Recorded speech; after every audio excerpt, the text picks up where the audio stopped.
से 4 मामले चित्रकूट पुलिस को जितने भी आवेदन प्राप्त हुए थे हुए चोरी हुए मोबाइल्स के, उन सभी पर सर्वेलेंस टीम द्वारा, एसओजी द्वारा, साइबर सेल द्वारा मेहनत की जा रही थी उनको बरामद करने हेतु। और आज नव वर्ष के पहले दिन में चित्रकूट पुलिस द्वारा 125 फ़ोन्स वापस किए गए हैं उनके ओनर्स को, जो कि पिछले कुछ माह में खो गए थे। और इन 125 फ़ोन्स की अनुमानित लागत लगभग 18 लाख रुपए से ज़्यादा है।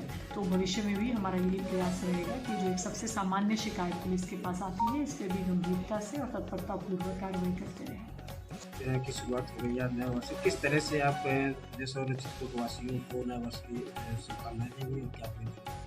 जी, चित्रकूट पुलिस सभी जनपद वासियों को नववर्ष की हार्दिक शुभकामनाएं देती है और यही आश्वासन देना चाहती है कि हम हर समस्या में आपके साथ खड़े हैं। और प्रयास भी यही रहेगा कि चित्रकूट पुलिस इस नए वर्ष में पूरी मुस्तैदी से अपना काम करती रहे और अपराध निवारण और निस्तारण पर हम बखूबी अपना काम करें, जैसे पिछले वर्ष में भी प्रयास किया है। कुछ हमारी विशेष प्राथमिकताएं भी हैं। ऑफकोर्स जो अपराध नियंत्रण है वो तो सबसे बड़ी प्राथमिकता है ही, लेकिन इसको विशेष रूप देने के लिए तो इस बार हम प्रयासरत हैं कि जल्द ही इस सप्ताह में पुलिस लाइन्स में एक नया साइबर थाना आरंभ किया जा रहा है। उसका जल्द ही माननीय मुख्यमंत्री जी द्वारा शुभारंभ वर्चुअली किया जाएगा। तो हम चाहते हैं कि उसको एक सुदृढ़ रूप से विकसित करें, ताकि भविष्य में जितने भी अब साइबर अपराध पंजीकृत किए जाते हैं वो वहीं पे रजिस्टर होंगे। और वहाँ पे एक अच्छी प्रशिक्षित सशक्त टीम लगाई है जिनको इन अपराधों की जानकारी है, वो इनकी विवेचना करेगी, क्योंकि यही भविष्य का सबसे सामान्य होने वाला अपराध है। इसी के साथ साथ जो हमारा धार्मिक पर्यटन है वो साल दर साल बढ़ता जा रहा है। उसी को दृष्टिगत रखते हुए हम प्रयासरत हैं कि जल्द ही रामघाट में एक विशेष पर्यटक पुलिस थाने की स्थापना करें और उसकी जल्द ही जो फाउंडेशन लोग सही नहीं है उसको एक रूप में। इसी के साथ साथ परिक्रमा मार्ग पे और रामघाट पे एक पिंक बूथ की स्थापना भी निकट भविष्य में की जा रही है, ताकि जितने भी महिला श्रद्धालु और दर्शनार्थी आते हैं उनको यदि कोई भी समस्या होती है तो तत्काल उनको सहयोग प्राप्त मिल सके, उनको एक रेस्टिंग प्लेस मिल सके, कोई भी अन्य सुविधा होती है तो उसमें सहयोग मिल सके। और इसी के साथ हमारा एक ये भी प्रयास है कि जो हमारा सारा धार्मिक क्षेत्र है, खासकर परिक्रमा मार्ग, उसमें हम स्थानीय दुकानदारों और जनपद वासियों के सहयोग से एक डिजास्टर मैनेजमेंट ड्रिल तैयार कराएं, ताकि यदि कोई भी आकस्मिकता की स्थिति होती है, चाहे वो टेररिस्ट अटैक हो, चाहे वो किसी प्रकार की प्राकृतिक आपदा हो, तो उसमें जल्द से जल्द लोगों को इवैक्यूएट कराया जा सके और किसी भी जनहानि को होने से रोका जा सके। चित्रकूट पुलिस की समस्त टीम द्वारा बहुत लग्नशील तरीके से कार्य किया गया है वर्ष 2023 में, और इसी के फलस्वरूप विभिन्न उपलब्धियां हासिल हुई हैं। सबसे पहले तो ऑपरेशन कन्विक्शन को अब उत्तर प्रदेश शासन और पुलिस मुख्यालय द्वारा उस पर विशेष बल दिया जा रहा है। तो बताना चाहूँगी कि प्रभावी पैरवी के तहत चित्रकूट पुलिस द्वारा 239 अभियोगों में इस वर्ष सजा कराई गई, जिसमें से 44 अभियुक्तों को आजीवन कारावास, 10 अभियुक्तों को 20 वर्ष का कारावास तथा 47 अभियुक्तों को 10 वर्ष का कारावास की सजा हुई है। इसके साथ साथ जो इस बार पुलिस मुख्यालय द्वारा पुरस्कृत किया गया था कि पूरे प्रदेश में सबसे त्वरित सजा कराने वाले जो जनपद है, उसमें भी चित्रकूट पुलिस को प्रथम स्थान प्राप्त हुआ था, जहां हमारे 376 तथा पॉक्सो के प्रकरण में मात्र 28 दिन के ट्रायल में सजा हो गई थी तथा कुल घटना के 42 दिन के बाद ही आजीवन कारावास की सजा को कराई गई। इसी के साथ साथ यातायात का हमने कड़ाई से पालन कराने का, यातायात नियमों का कड़ाई से पालन कराने का प्रयास किया है, जिसके तहत 39,421 वाहनों का चालान किया गया है। इस चालान की कुल वैल्यू 5,78,00,000 रुपए से भी ज़्यादा है। इसी के साथ साथ लगभग 26,000 लोगों के विरोधात्मक कार्रवाई सीआरपीसी की धारा 107, 116, 151 के तहत की गई है तथा 25,018 व्यक्तियों को अधिक से अधिक धनराशि से पाबंद किया गया है। हमारे साइबर सेल द्वारा भी बेहतरीन प्रदर्शन करते हुए लगभग 305 पीड़ितों के 25,37,000 रुपए विभिन्न बैंकों में फ्रीज कराए गए हैं और 86 पीड़ितों के अब तक 33,12,000 रुपए उनके खातों में वापस करा दिए गए हैं। बालकों एवं बालिकाओं की बरामदगी, खासकर जो नाबालिग अपने घर से भाग जाते हैं या खो जाते हैं, उनके विषयों को विशेष गंभीरता प्रदान करते हुए वर्ष 2023 में ऐसे कुल 186 गुमशुदा नाबालिग बच्चों को बरामद करके सकुशल उनके परिवार को वापस सुपुर्द किया गया है।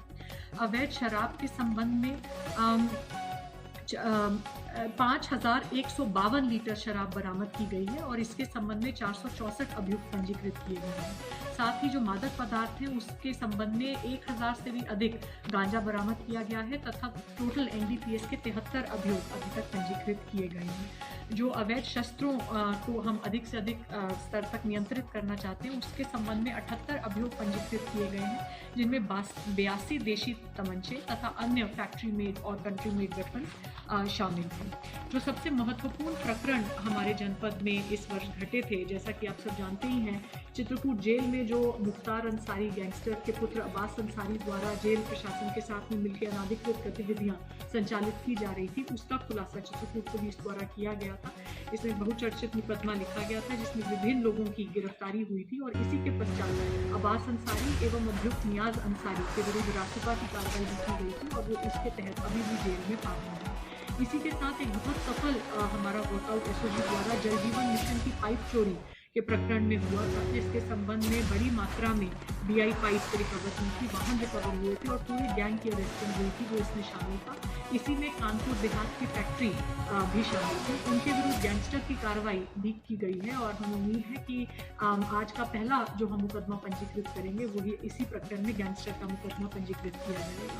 एक हार्वर्ड एजुकेशनल ट्रस्ट द्वारा 1000 से भी अधिक लोगों के साथ जो धोखाधड़ी का प्रकरण यहाँ पे कारित किया था, उसका भी एसओजी द्वारा बहुत सफल अनावरण किया गया था और उसमें विभिन्न अभियुक्तों की गिरफ्तारी हुई थी और जल्दी उम्मीद है कि कोर्ट द्वारा उनके एसेट्स को लिक्विडेट करके जो पीड़ित हैं उनका पैसा भी वापस कराया जाएगा।